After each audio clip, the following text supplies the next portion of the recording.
नमस्कार मित्रों, मैं ज्योतिष आचार्य अमित कपूर। आज हम चर्चा करेंगे डायबिटीज़ रोग के ऊपर। सबसे पहले हम ये जानते हैं मित्रों कि डायबिटीज़ बनती कैसे है।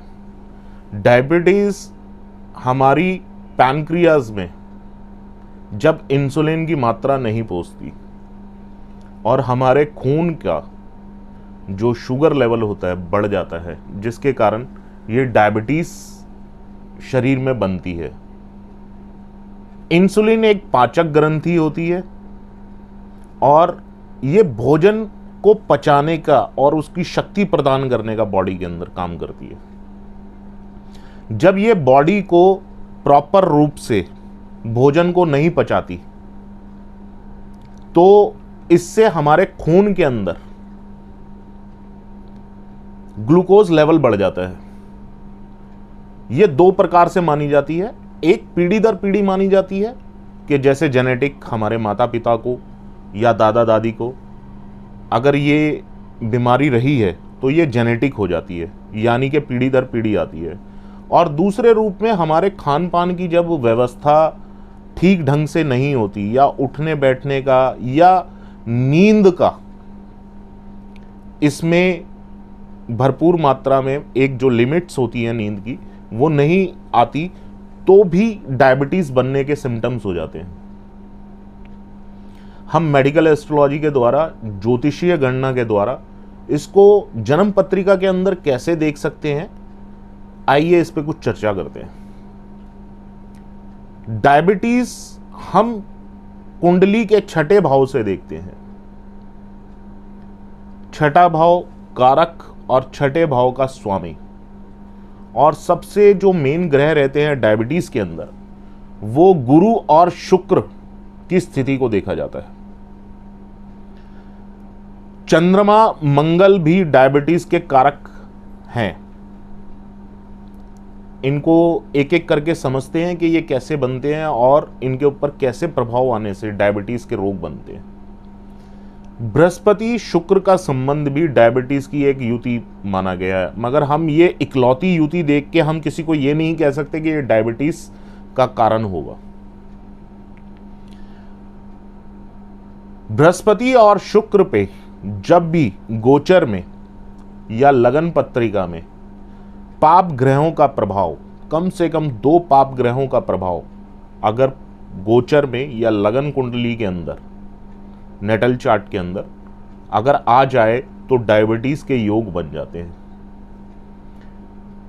कुछ लोग इसको चंद्रमा और मंगल से भी काउंट करके चलते हैं, क्योंकि जो चंद्रमा होता है मित्रों वो रक्त का कारक है।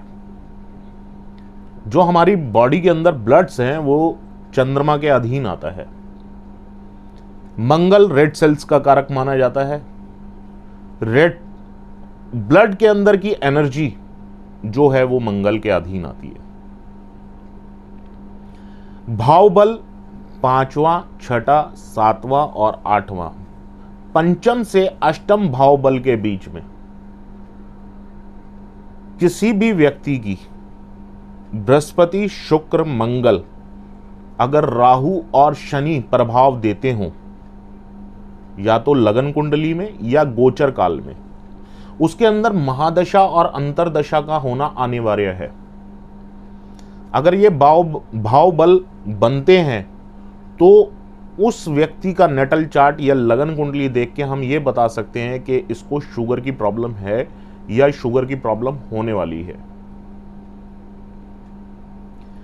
शुगर के जो सिम्टम्स होते हैं, अगर सिम्टम्स की बात करें मेडिकल एस्ट्रोलॉजी के अंदर, बार बार प्यास लगना, पेशाब ज्यादा आना, किसी भी घाव का जल्दी से ठीक ना होना, नींद का कम आना, और हमारे प्राइवेट पार्ट्स और हाथ पैरों में खुजली होना, ये शुगर के सिम्टम्स होते हैं। इसके निदान के लिए मिनिमम हमारे को 3 से 4 किलोमीटर रोजाना सैर करनी चाहिए। और जो शुगर लेवल भाव बल अष्टम से बनता है वो बहुत घातक होता है मित्रों। उसके लिए रेगुलर इंसुलिन लेनी पड़ती है लोगों को। छठे भाव बल के अंदर भी यही स्थिति अगर पाप ग्रहों से 2 से 3 ग्रहों से दृष्ट हो जाए तो भी व्यक्ति इंसुलिन पे आ जाता है। जो डेली इंजेक्शंस लेते हैं लोग, और इंसुलिन के लिए, खाना पचाने के लिए, शारीरिक शक्ति को बढ़ाने के लिए, जो खाना पचेगा तभी शारीरिक शक्ति बढ़ेगी।